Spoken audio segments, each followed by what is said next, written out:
All right, you guys, it's been a hot minute. Okay, I ain't gonna hold you. It's been a little second.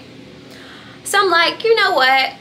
I'm gonna just upload because now it's like gonna try to make it quality, but all I really need is just a thumbnail and for people to click on the video and the video just be out there and the algorithm will be satisfied with that. So let me stop putting all this pressure on myself to do all this stuff. So heads up, I'm not the best editor in the world. Actually, I don't know how to edit at all, really. That being said, we're just gonna keep this video rolling. We're gonna kind of do this like vlog style and yeah, go from there until a bitch learn how to edit. All right, so I just finished my little morning hygiene. I keep on looking between these two. Look here. I just finished my little morning hygiene, so I just brushed my teeth and like you know, moisturize my face, rinse my face off. Since I did a really deep skincare routine last night, put on some more moisturizer. I just got this new moisturizer, trying it out. I wanted to get the La Roche-Posay, but La Roche-Posay is she quite expensive. She's expensive, but you know what? Expensive is an arbitrary line, so it's gonna move my arbitrary line for what expensive actually is. But anywho, let me actually get ready for the day. Today is July 3rd, the day before the 4th of July, and yesterday I had this whole big old thing. Like I was like, I got some clothes in my cart from Free People that I really want to check out on, but it's $255 from $5,000 because y'all know how I get when you just get to adding stuff in the cart. But I'm gonna move it to the wish list. Like I'm gonna move it to the wish list, but I'm gonna buy what I really want to buy. So from $5,000 down to $255. But then I spent a little bit more yesterday than I thought I would at Target. So, because I think Target has a different type of tax. That's what it's giving me, because I counted up my cart, and the way that they were taxing me, I was like, but when I counted up my cart it wasn't this much, but it's okay. So recap of yesterday, I went I wanted to go to Sephora, I wanted to go to CVS, and I wanted to go to Target. I wanted to go to Target to get 2 fans, actually. I almost flipped y'all off, and my hands aren't that big, I'm just like super close from the screen. But I wanted to go to Target to get 2 fans and some bras and panties. Did not get the 2 fans. I got a whole bunch of bras and panties for being my mom. And this new cute pajama set. We have matching pajama sets now because that's how cutesy we are. And then I went to Sally's and to get some wax. And I ended up getting a whole bunch of stuff. Actually, let me show you what I got. I was only supposed to get like wax beads and like sponges. Oh, and then I also stopped by the beauty supply store. So like I was just on a road trip yesterday. Let me flip the camera around. So I got this in the beauty supply store. This stuff is so good. This is the silicone mix, the protein treatment mask. Then I got, this is the other silicone. This is like a treatment as well too. It's a nutritive hair treatment. So like for brittle and dull hair, which, hold up, hair is not hair, you know, dull or brittle, but you know, if they could put the extra nutrients in there for the dull and brittle hair, then why not take it? I'm gonna try out this new thing. This is called Bon Bar. Apparently it's supposed to be like an Olaplex dupe. And then this was on sale. She was on the little clearance, so she was calling out to me. I've been wanting a detox shampoo or conditioner, so that's why I wanted to try this. So I will let you guys know how it works out. It's supposed to like get all like the environmental gunk out of your hair and your scalp, and apparently that's really a major thing for like growth, is like making sure that you have like healthy pores, like healthy hair cuticles. So I'm gonna try this out, honey. And I may wash my hair today, but I'm like, wash it and blow dry it and flat iron it. It just sounds like too much. And then because I spend so much money, I'm like, okay, I'm dipping into like my wax budget. So let me go ahead and grab some wax beads. So I get this kind from Sally's, and I've already poured some in my warmer. So I got that on Amazon for like maybe 20 bucks. Oh, and then back to the beauty supply store. So this is all beauty supply. This is Sally's. And I got this silicone shampoo. I just really like how their products make my hair feel like this, a really nice slip. And then the lady at the place told me that this stuff gives a really nice slip too. And like my hair, like to do a quick hair update, she's doing well, but it's been raining so much, y'all. Like, it's been raining a lot. Oh, and I bought these new little satin scrunchies. I was just it-girling that shit yesterday. I'm like, put it on the card, because I want it. So, this is, let me see, what my hair is looking like as far as length right now, which I feel good about. My ends are clipped, so I feel like I'm at a good place. Let's see, where's the booty at? So the booty is right here. So we just got a little bit more to go. A little bit more to go. But it's been an interesting thing waking up each morning and trying to like style my hair. Because whenever I wash my face, like this is the first part to go, okay? Not like leave, but like as in unflat iron itself. That's not the word, but like frizzes up, because I'd be like really needing, I'd be like, I wear makeup into my, like, you know, I contour all up in here. So I'm like, the makeup gotta come off. And so when I be scrubbing and stuff, I be getting water up there and it be making my edges revert. And it like kind of defeats the purpose of my silk press. And so I need to find another hairstyle other than the silk press. So last night I was watching all this stuff on V-part wigs that I think I'm gonna do, because I want to try out this new hairstyle and this new hair color. So I'm like, maybe I try it out with the V-part wig first. Hold on, y'all. And then color my actual hair, which I'm not actually sure if I'll even color my actual hair. Like maybe I'll color the leave out that I'll be leaving out and then go from there. So yeah, and that's how we're just gonna wear this for the rest of the video. And yeah, but other than that, I've been doing good. How y'all been doing? I have a topic for this video, as you guys can probably see by the title, that I wanted to, like, when I was just driving yesterday, it just was like really heavy on my spirit. Actually, I'm gonna go to my closet room so we can get some better lighting. But addicted to embarrassment. Like, it would just kept coming up. Like, am I addicted to being embarrassed? And is that a thing? And I've done a lot of like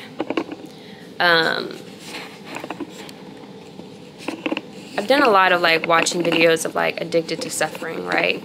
Because like that's just one thing to me that I feel like always kind of like lingers in my mind a little bit, as far as in when I'm trying to monitor myself and like how I'm talking to myself, and how I'm like, when I do feel sad, like trying to be like conscious and aware of like, is this actual suffering, or am I like wanting to have a moment right now? And I know that kind of sounds a little bit insane, and some people, they're like, no, you should, like, everybody has their moments. I'm trying to find my tripod thing, y'all, so just bear with me. Everybody has their moments, and you kind of have to fill it out. And I agree to that. Like, I'm not saying that that is not a thing. I think for me, I just try to watch out for myself to make sure that I'm not slipping into a place where I'm ruminating and like making problems larger than they really are. We're just gonna sit here. How about that? Because my little thingy broke, so we're just gonna work it out like this. And so, that being said, it made me think back to like this narrative or this archetype of a woman that I have in my head, and I feel like it probably stems from like a lot of the television I consumed as a child, like the Disney Channel, like the,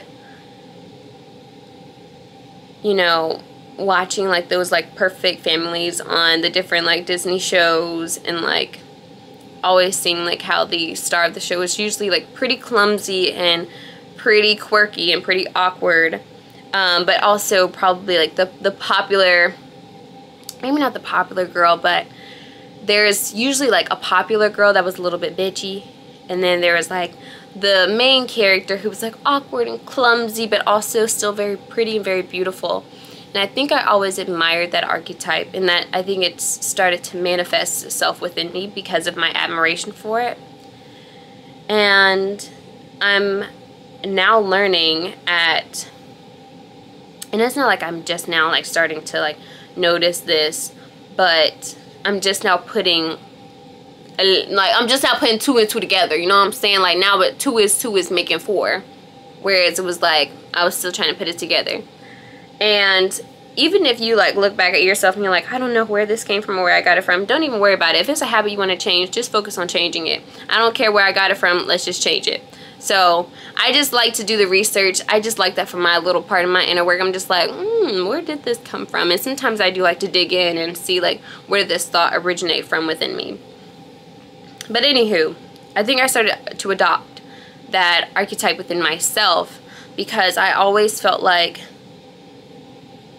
I've never, for a long time, I did not personally see myself as pretty, but a lot of time, people have looked at me as pretty. And I think that's just a very interesting thing with self-esteem and confidence in itself. I think I have a very pretty aura. I think I have a very pretty sense of myself that I think makes people gravitate to me. And so sometimes maybe that's prettiness and on the outside, but I also just think, you know, pretty spirit, right? And that flows out. But growing up, I almost had a negative connotation to when people would call me pretty, because I wanted to like, but I'm humble though, and I'm like down to earth, and I'm like a friend, because I think so many times people associate pretty with like mean girl. And I was like, I want it so badly for that to disassociate from that being anything close to ever being tied to my identity, that I really horned in on making myself seem down to earth, like overtly, like really putting myself in displaying my personality to where it's just like I'm consciously wanting to make sure that people don't feel harmed or offended by me. And I don't think that's a good thing to do. And oops, nope, I just want to make sure I wasn't something. Because now that I'm older, I'm 23, I notice that what I used to do back then to make myself seem more down to earth, and this is even through like growing up, like this has always, you know, been something that I've seen about myself.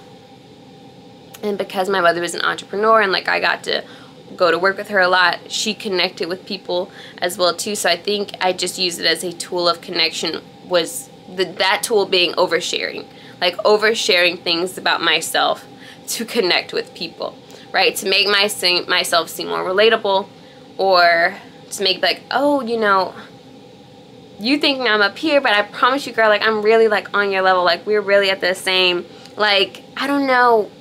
And I know it doesn't sound like a bad thing, but when you are in conversation with someone and you start to overshare information, it is oversharing in itself. It's just, I feel like sometimes it can cue off signs of insecurity, which it is. Like I really am insecure about people not liking me, and so there I'm thinking, oh, they can't see it, but they can.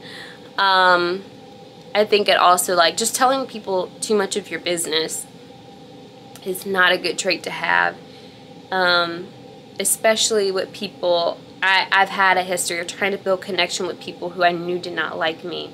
So it's like, why am I oversharing this sensitive and vulnerable information about myself to people to try to connect with them when I know these people don't like me? And so it's just, it also ties into like wanting everyone to like you type of thing. But it's like, why you want everybody to like you when you don't even like everybody? Right?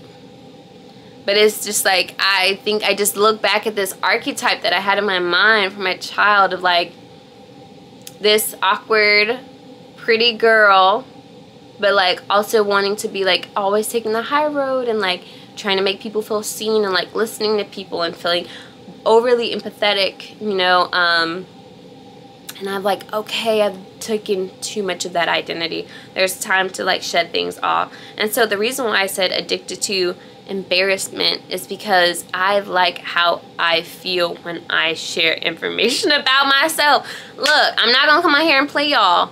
Like, I like being an open book. I really do. Like, there's no topic that is untouched to me. But I'm like, why do I actually like it? I think maybe I like it because it's comfortable now. It's like just like a force of habit. But it's like, I could add a little bit more mystery back into my life.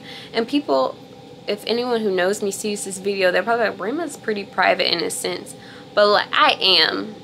There's not, like, people don't really like know like a lot of things about me. I'm a very private person, but the people that I do get closer with or desire to have a closeness with, there's a little bit of just talking a little bit too much. Or people who I look to impress. Or people who I want to think of me in a positive light, you know? So anywho, I just say that just to say, any of my younger girlies out here, or anybody of any age, like, that addiction to being embarrassed, that feeling you get when you do overshare, even when you wince, you kind of wince internally, like, ooh, I shouldn't have said that, like, ooh, child, like, get a hold of your mouth, honey. Like, learn how to keep stuff in. I feel that in the moment, but I also feel really good thinking that that person now thinks that I'm approachable. And it's not a fair trade-off. And I think also, like, leaning too much maybe into that quirky side, not in a sense it's like, I'm just thinking like, how much of this, when I think about it, it's just like, how much of it is it actually me versus a personality that I've curated, right? And so, like, really, really trying to horn into my own authenticity. And so, like, how much of this quirkiness is actually me and how much of it is actually performative, because I want to ditch all of the performative side of it, because I really, really want to get down to the nitty-gritty of who I am. And so I think removing this belief system that being embarrassing makes you more relatable, embarrassing yourself makes you more relatable, or embarrassing yourself makes you come off as a little bit more genuine, or embarrassing myself so people can see that, I promise you, I don't think I'm all that in a bag of chips, but it's like, I am all that and much more. Like, why am I still holding on to this belief system? So it's just like, it's very interesting to see like some of the belief system that you built when you're younger and how they start to show their age as you get older. Like, ooh, I'm gonna need to go back on this one. Like, I need to take this back. So just a quick little video. It's been a second. I'm doing this so I can ditch perfectionism and like start uploading and not having to overthink it or having everything to be perfect. So I hope this video actually made sense, and hopefully it's not just me rambling, but maybe it is, and if so, child, at least it got me to upload, and at least I did it. But I think the ones who know, the ones who get it. And I hope you guys are having an awesome day. I hope you guys are enjoying your time off if you are off for the holiday. And drop down in the comments below if you've ever felt this way, and just to let me know that I'm not alone in this, or if like this video did kind of like speak to you in a way. And like always, remember to like, share, and subscribe. I'll see y'all later. Bye, y'all.